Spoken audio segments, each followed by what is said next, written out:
So, ito na yung kukunin natin. Doon lang tayo sa mga kailangan. Kasi ang daling matukso, no?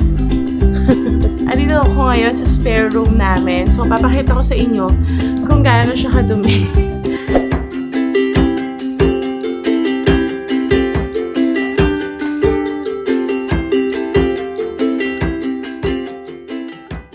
Hello mga momshi! And we're back for another video. And for today's video, napag-desisyon na namin ni Daddy Ken, project niya to, na gawin yung aming spare room para maging home office and home studio ko na rin. So, doon sa ating unang video na link ko siya sa icon is nakita niyo kaming nag-Divisoria Hall and shopping nung mga wallpapers na binili namin sa Divisoria. Dito tayo ngayon sa Wilcon. So, bibili tayo ngayon ng vinyl tiles, wood planks. Ito pala ay Wilcon Filinvest. Tapos, titingin din tayo ng mga pangsabit na cortina. So, we're here. Let's go!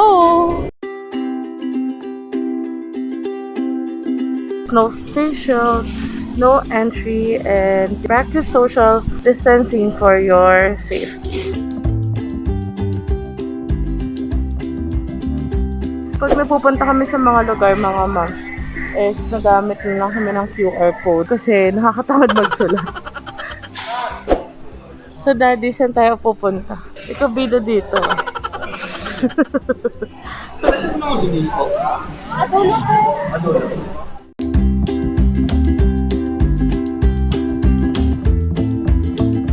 Malaki yung Wilcon dito, oh. Sobrang laki. Sobrang, kung papayos kayo ng bahay, ay, ang saya-saya dito. Pero, hindi tayo magpapayos ng bahay. Ano to, Daddy? Ay, ito yung mga ano. Hindi, ano yung tiles na mahaba? Ah, tiles na mahaba. Nahanap na tayo nung vinyl wood planks para sa ating flooring. So, dito daw yung sa dulo. Ayun si Daddy Ken. So, let's go! So, yun na din nahanap na namin yung vinyl wood planks. Kaya ang nahanap ko talaga mga moms is yung pahaba. Ay, yan. Ito. So, maghanap tayo ng gray. Ito yung mga gusto ko, oh. Yung mga wood planks. So, ang price niya ay 2,337 per box. So, 106 per piece. Ano, kaya ba ng budget natin to? Oo. Ayun, ang ganda gray, oh. Sa 3mm thick to eh. Baka may mas mura. Basta gusto ko ganito gray.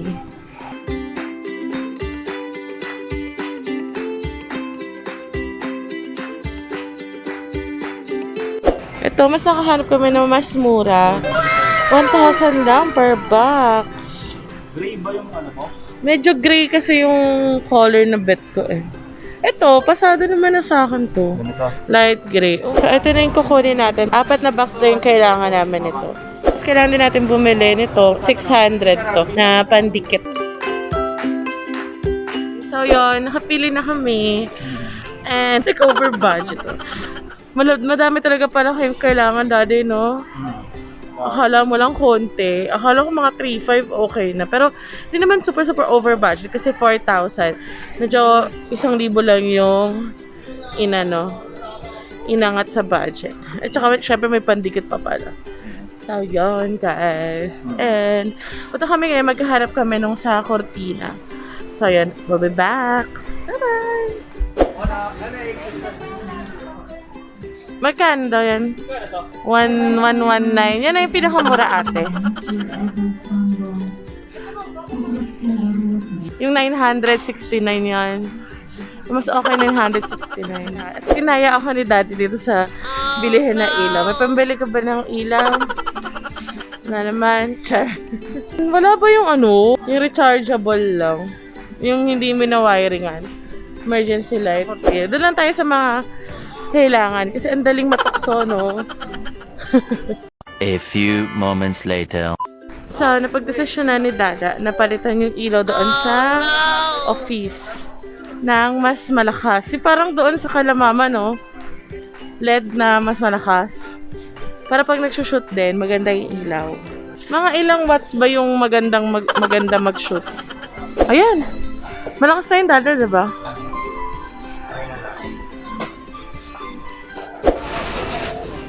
Ayan, so subukan natin. Kailangan ka sabog talaga. Ayan po. Okay na yan, Dada. Okay na Di na ba din... Ano pa yung... Ilang watt lang ba yun doon? Hindi, baba lang. 9 lang yun eh, no? 9997 lang yun. Sige. Bongga na yan. Okay na yan. Try natin mamaya. Tapos na tayo magbayad at kukunin na natin yung vinyl tiles ito sa releasing. So, yeah. Kumuha lang ako ng card. Ayan na ba yun? So, Kebs na ako dito. Naka-ready na pala sila. Let's go!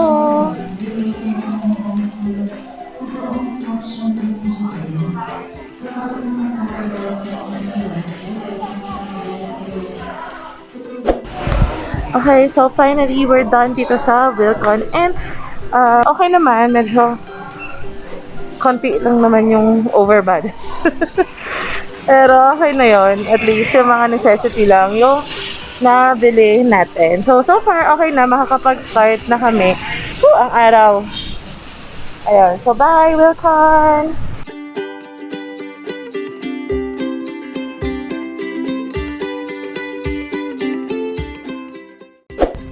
Okay, so we're done mga momshies.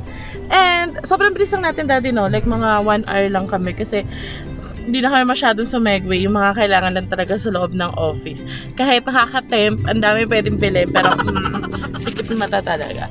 Mga 15 square meters yung taas namin, yung 2 kwarto na yun. Tapos, ang kailangan namin is, sa compute nila is 4 box. Kaya siya mura mga moms kasi 1.3 millimeters lang yung kapal niya. So, yung mga nasa 3 millimeters ba yung tingnan natin kanina? Yung 3 millimeters kasi, yung kanina una kong gusto, yan, is nasa parang 100 pesos per piece.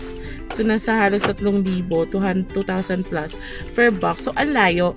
So, talaga naghanap kami ng mura. Tapos, ito yung tinuro sa amin ni Kuya kanina na nag-assist sa amin.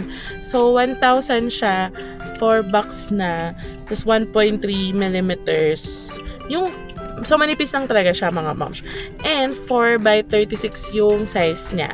So, wood planks yung style niya. So, medyo, ang gusto ko talagang color is dark gray. Pero since walang ganong mura, okay na ako sa light gray. Okay naman. Kaya ko naman i-convince sarili ko. Ayun. So, inabot. Pero dahil hindi nga namin na-consider na, oo nga pala, bibili pala pa kami ng pandikit.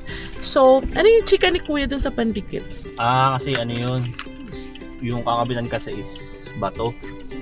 Ayun, tinanong niya kami. Sabi niya, saan niya ikakabit? Sa kahoy ba? Or bato? So, sabi namin semento. So, yung tinuro niya sa amin is itong Apo Power Bond. 5 kilograms na isang peraso lang daw. Sobra-sobra na yon. Yung malaki, 639.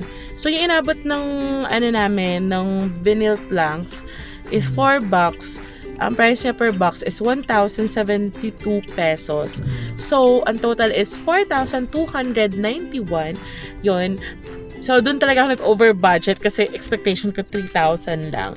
Masyado mababa expectation ko. So, yun. Tapos, yun nga, yung 600 plus pa na kailangan pa namin ng pandikit. So, may face spatula na yun. And, yun. So, i-install yun ni Daddy. So, tapos na yung ating Wilcon shopping.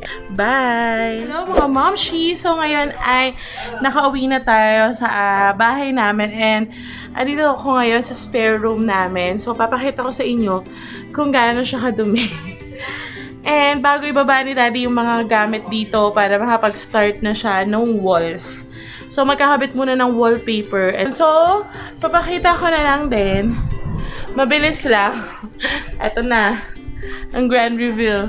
Ayan. So, diba? Sobrang... Ito kasi, nung lumipat kami, mga moms, is hindi na namin to na pa-repaint. Kasi nga, kinapos na rin kami sa time. Tapos, since hindi naman kasi siya gagamitin, tambahan lang, hindi na namin sinama sa papintura. So, ganito na siya. 2 years ago, nung nalipat kami, talaga, ganito yung estado ng bahay, nung previous na nag-rent. And, inayos lang namin yung sa baba at saka dito sa taas para gumanda siya. So, yellow yung walls niya. Yan. Yan. Tapos, ganyan lang siya kaliit. Yan, yellow din dito. Itong double deck na to is, ito yung bababa ni Daddy. Kasi kukunin na to nung kakilala nung may-ari ng bahay. Kasi hindi na nga kakasya kami dito kapag meron pang ring ganyan. Tapos, ito yung sinasabi ko sa inyo. Pagpasensya nyo rin tambak namin. Ayan, merong very awkward na box dyan. Which is, yun yung ayan o, kita nyo? Dun yun.